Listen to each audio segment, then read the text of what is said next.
भारतीय अनुबंध अधिनियम 1872 परिचय। Indian contract act 1872 introduction. अनुबंध अधिनियम का व्यापारिक संनियम में एक महत्वपूर्ण स्थान है। प्रत्येक व्यक्ति किसी न किसी रूप में जाने अनजाने अपने सामान्य जीवन में प्रतिदिन विभिन्न प्रकार के अनुबंध करते हैं, जिनसे वैधानिक दायित्व की उत्पत्ति होती है और संबंधित पक्षकारों को इन दायित्वों को पूर्ण करना होता है, जैसे वस्तुओं का क्रय विक्रय करना, सेवाओं का क्रय विक्रय करना, मकान या दुकान किराए पर लेना इत्यादि। इस प्रकार अनुबंध हमारे जीवन का अनिवार्य अंग है।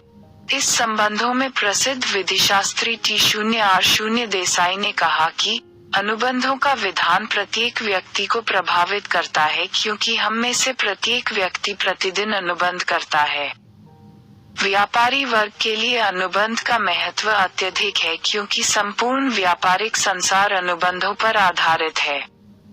इसके सफल संचालन तथा विकास के लिए अनुबंधों में दिए गए वचनों को पूर्ण करना आवश्यक है। अनुबंध अधिनियम वह वैधानिक संरक्षण प्रदान करता है जो दोषी पक्षकार को वचनों के निष्पादन के लिए बाध्य करता है। इस प्रकार यह कहा जाता है कि अनुबंध अधिनियम व्यापारिक संनियम की वह शाखा है जो व्यापारिक व्यवहारों से उत्पन्न होने वाले अधिकारों तथा दायित्वों को पूर्ण कराने की व्यवस्था करता है। कार्ले तथा रॉबर्ट ने कहा है कि व्यावसायिक जगत की सुरक्षा तथा स्थिरता अनुबंधों के विधान पर निर्भर होती है। ऐतिहासिक पृष्ठभूमि, हिस्टोरिकल बैकग्राउंड। भारतीय अनुबंध अधिनियम 1872 से पूर्व भारत में इस संबंध में कोई सामान्य अधिनियम नहीं था जो संपूर्ण भारत पर एक समान रूप से लागू होता हो। 1866 में तृतीय विधि आयोग की स्थापना की गई, जिसका कार्य अनुबंध अधिनियम का प्रारूप तैयार करना था। इस आयोग ने 25 अप्रैल 1872 को भारतीय अनुबंध अधिनियम को विचारार्थ प्रस्तुत किया, जिसे भारतीय संसद ने पारित कर दिया। यह अधिनियम 1 सितंबर 1872 को लागू हुआ। यह अधिनियम जम्मू कश्मीर राज्य को छोड़कर संपूर्ण भारत पर एक समान रूप से लागू है। 1, 2 धाराएं, सेक्शंस 1-75, 76-123, 2 वचन, प्रॉमिस, जब वह व्यक्ति जिसके सम्मुख प्रस्ताव रखा गया है उस पर अपनी सहमति असेंट प्रकट कर दे, तो कहेंगे कि प्रस्ताव स्वीकार कर लिया गया है। इस प्रकार से स्वीकार किया गया प्रस्ताव वचन बन जाता है। धारा 2B, when the person to whom the proposal is made signifies his assent thereto, the proposal is said to be accepted. A proposal when accepted become promise. Sec. 2B, उदाहरण, जगदीश गोविंद के सम्मुख अपनी साइकिल 500 रुपए में बेचने का प्रस्ताव रखता है।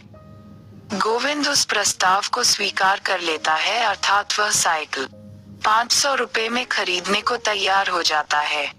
ऐसी स्थिति में कहा जाएगा कि जगदीश ने गोविंद के सम्मुख साइकिल बेचने का प्रस्ताव रखा।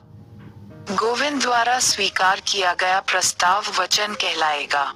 3 वचनदाता तथा वचनग्रहीता, प्रमाइजर एंड प्रोमिसी, वह व्यक्ति जो प्रस्ताव रखता है प्रस्तावक या वचनदाता कहलाता है और प्रस्ताव को स्वीकार करने वाला दूसरा व्यक्ति वचनग्रहीता कहलाता है। धारा 2C, प्रस्ताव देने वाले को प्रोमिसर और प्रस्ताव को स्वीकार करने वाले को प्रोमिस कहा जाता है। 4 प्रतिफल कंसिडरेशन, जब वचनदाता की इच्छा पर वचनग्रहीता अथवा किसी अन्य व्यक्ति ने कोई कार्य किया है या उसके करने से विरत रहा है, अथवा कोई कार्य करता है या उसके करने से विरत रहता है, अथवा कोई कार्य करने या विरत रहने का वचन देता है, तो ऐसा कार्य या विरति एब्स्टिनेंस या वचन प्रॉमिस उस वचन के लिए प्रतिफल कहलाता है। धारा 2D, जब वचनदाता की इच्छा पर वचन या और अन्य व्यक्ति ने किया है या करने से परहेज किया है, या करता है या करने से परहेज करता है, या कुछ करने या करने से दूर रहने का वादा करता है, तो ऐसे कार्य या संयम या वादे को प्रतिफल कहा जाता है। वादे के लिए सेक 2D उदाहरण, अब ब की पुरानी साइकिल 400 रुपए खरीदने के लिए तैयार हो जाता है। यहाँ पर अ के लिए साइकिल प्रतिफल है और ब के लिए 400 रुपए प्रतिफल है। 5. ठहराव अग्रीमेंट प्रत्येक वचन और वचनों का प्रत्येक समूह जो एक दूसरे के लिए प्रतिफल हो, ठहराव कहलाता है। धारा 2A हर वादा और वादों का हर सेट बनता है, एक दूसरे का सम्मान करता है, एक समझौता है। सेक 6. पारस्परिक वचन रेसिप्रोकल प्रॉमिस ऐसे वचन जो एक दूसरे के लिए प्रतिफल अथवा आंशिक प्रतिफल पार्ट ऑफ द कंसिडरेशन हो, पारस्परिक वचन कहलाते हैं। धारा 2F promises which form the consideration or part of the consideration for each other are called reciprocal promises. Sec. 2F7 व्यर्थ या शून्य ठहराव void agreement वह ठहराव जिसको शासकीय नियम के अनुसार कार्यान्वित प्रवर्तनीय नहीं कराया जा सकता है, व्यर्थ ठहराव कहलाता है। धारा 2 ग्राम 8. अनुबंध अथवा संविदा कॉन्ट्रैक्ट प्रत्येक ऐसा ठहराव जो कि वैधानिक रूप से कार्यान्वित प्रवर्तनीय होता है, ठहराव कहलाता है।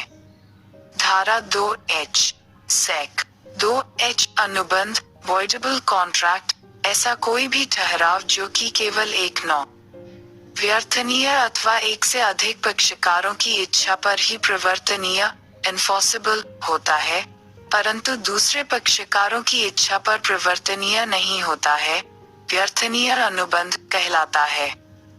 धारा 2I कानून द्वारा लागू करने योग्य एक समझौता एक अनुबंध है। एक या अधिक पार्टियों के विकल्प पर कानून द्वारा लागू एक समझौता, लेकिन दूसरे या अन्य के विकल्प पर नहीं, एक शून्य अनुबंध है। धारा 2I उदाहरण, अ ब से एक स्वस्थ घोड़ा खरीदता है। ब एक अस्वस्थ घोड़ा अ को बेचता है और कहता है कि घोड़ा पूर्णतः स्वस्थ है। यहाँ पर यह माना जाएगा कि ब ने अ के साथ कपट किया है। यह अनुबंध पीड़ित पक्ष का अ की इच्छा पर व्यर्थनीय है। पूर्ण प्रश्न इम्पोर्टेंट क्वेश्चन, व्यापारिक संनियम से आप क्या समझते हैं? इसके क्षेत्र को समझाइए। What do you understand by mercantile law? Explain its scope. अनुबंध एक ऐसा ठहराव है जो राजनियम द्वारा प्रवर्तनीय है, स्पष्ट कीजिए। Contract is an agreement enforceable by law. Explain. प्रस्ताव से आप क्या समझते हैं? What do you understand by offer? व्यर्थ तथा व्यर्थनीय ठहराव को परिभाषित कीजिए। Define void and voidable agreement.